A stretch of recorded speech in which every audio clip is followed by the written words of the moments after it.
ఈ 56 నెలల కాలంలో మీ బిడ్డ ప్రభుత్వంలో ఈరోజు పొదుపు సంఘాలలో ఈరోజు రుణాల రికవరీ 99.83%తో అవుట్ స్టాండింగ్లు నాన్ పర్ఫార్మింగ్ అసెట్స్లు ఎన్పిఏలు కేవలం 0.17% మాత్రమే ఉన్న పరిస్థితులు ఈరోజు కనిపిస్తా ఉన్నాయి. తేడా గమనించమని చెప్పి కోరుతా ఉన్నా. అక్క చెల్లెమ్మలు ఈరోజు అక్క చెల్లెమ్మల సాధికారత ఉద్యమానికి మనందరి ప్రభుత్వం ఎంతగా నిలబడగలిగింది అని చెప్పడానికి ఇవన్నీ కూడా ఉదాహరణలే. ప్రతి అడుగులోనూ కూడా నా అక్క చెల్లెమ్మలు సంతోషంగా ఉండాలి, నా అక్క చెల్లెమ్మలు సంతోషంగా ఉంటే వాళ్ళ కుటుంబాలు బాగుంటాయి, వాళ్ళ కుటుంబాలు బాగుంటే రాష్ట్రమంతా కూడా బాగుంటుంది అని చెప్పి తాపత్రయంతో అడుగులు పడిన రోజులు కూడా ఈ 56 నెలల కాలంలోనే అన్నది గమనించమని చెప్పి మిమ్మల్ని అందరినీ కూడా కోరుతా ఉన్నా. అక్క చెల్లెమ్మలను ప్రతి అడుగులోనూ కూడా వాళ్ళందరినీ కూడా సాధికారత దిశగా అడుగులు వేయించే కార్యక్రమం ఈ 56 నెలలుగా జరిగింది.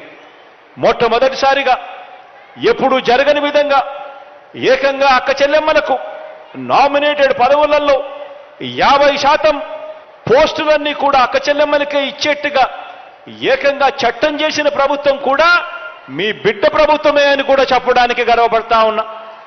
ప్రతి అడుగులోనూ కూడా అక్క చెల్లెమ్మ ఎదగాలి, రాజకీయంగా ఎదగాలి, ఆర్థికంగా ఎదగాలి, సామాజికంగా కూడా ఎదగాలి అని చెప్పి అడుగులు పడిన పరిస్థితులు కూడా ఈ 56 నెలల కాలంలోనే.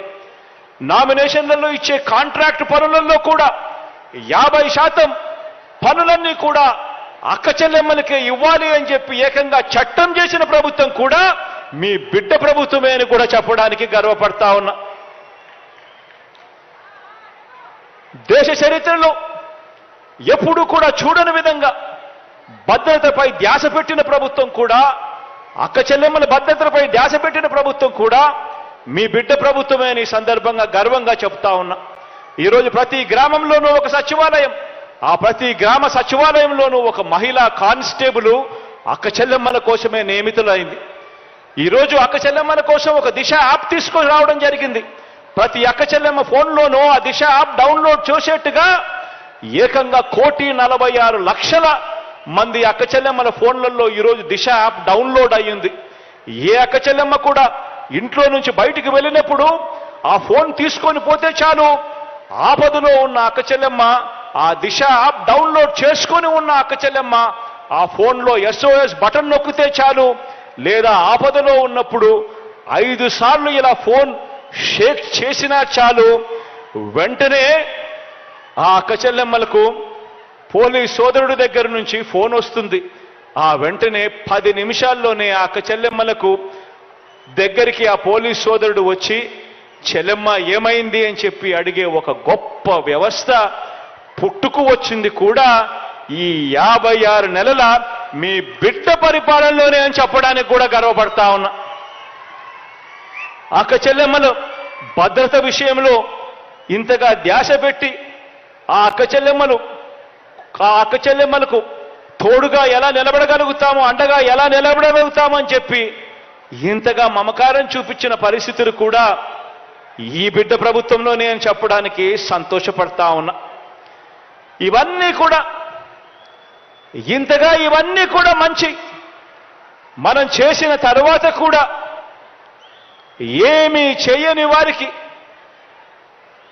చెడు మాత్రమే చేసిన చరిత్ర ఉన్న వారికి, చెడు మాత్రమే చేసిన చరిత్ర ఉన్న చంద్రబాబు నాయుడు గారికి, ఆయన ఎల్లో మీడియాకి, ఆయన గజ దొంగల ముఠాకి, ఆయన గజ దొంగల ముఠా అంటే ఎవరో మీ అందరికీ కూడా బాగా తెలుసు అనుకుంటా. మంచి చేసిన చరిత్ర లేదు, ఎప్పుడూ కూడా మోసం చేసిన చరిత్రే. ఆ చరిత్ర చంద్రబాబు నాయుడు గారు, ఆయనకు తోడు ఒక రామోజీరావు, ఒక ఈనాడు, ఒక ఆంధ్రజ్యోతి, ఒక TV5, వీళ్ళందరికీ తోడు ఒక దత్తపుత్రుడు.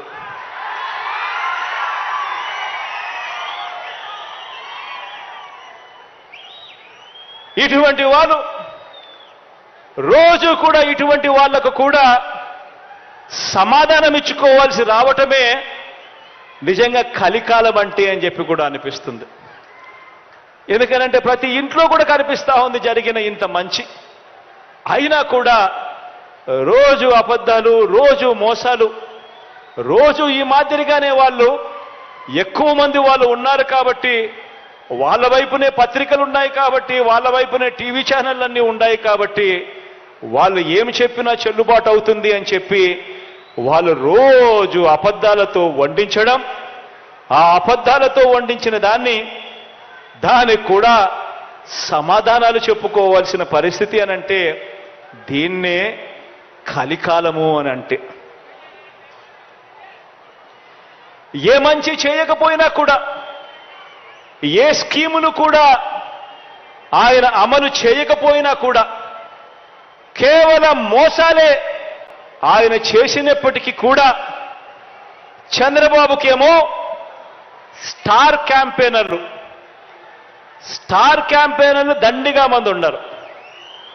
స్టార్ క్యాంపెయినర్లు అంటే బాబును కోసం చంద్రబాబును భుజానెత్తుకొని మోసే ముఠ చాలా మంది ఉన్నారు ఆయనకు.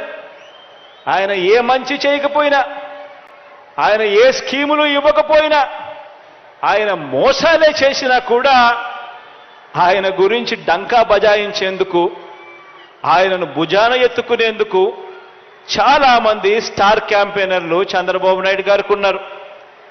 పక్క రాష్ట్రంలో, మన రాష్ట్రంలో ఎవరు ఉండరు, పక్క రాష్ట్రంలో ఉంటారు. వాళ్ళ ఇళ్ళు, వాళ్ళ సంసారాలు, వాళ్ళ కాపురాలు అన్ని పక్క రాష్ట్రంలోనే ఉంటాయి. పక్క రాష్ట్రంలో పర్మనెంట్ రెసిడెంట్గా ఉన్న దత్తపుత్రుడు వీళ్లకు ఒక స్టార్ క్యాంపెయినర్ అయితే, పక్క రాష్ట్రంలో పర్మనెంట్ రెసిడెంట్గా ఉన్న ఆ చంద్రబాబు నాయుడు గారి వదిన గారు, ఆయన పక్క పార్టీలోకి వెళ్ళి చంద్రబాబుకు మరొక స్టార్ క్యాంపెయినర్. చెప్పాల్సిన పని లేదు, ఆయన వదిన అంటే అందరికీ తెలిసే ఉంటుంది అనుకుంటా. పక్క రాష్ట్రంలోనే శాశ్వతంగా ఉన్న ముగ్గురు మీడియా అధిపతులు, ఈ ముగ్గురు మీడియా అధిపతులు కూడా మన రాష్ట్రంలో ఉండరు, పక్క రాష్ట్రంలోనే ఉంటారు. అక్కడే వాళ్ళు శాశ్వతంగా ఉంటారు. కానీ అక్కడ ఉన్న ఆ మీడియా అధిపతులు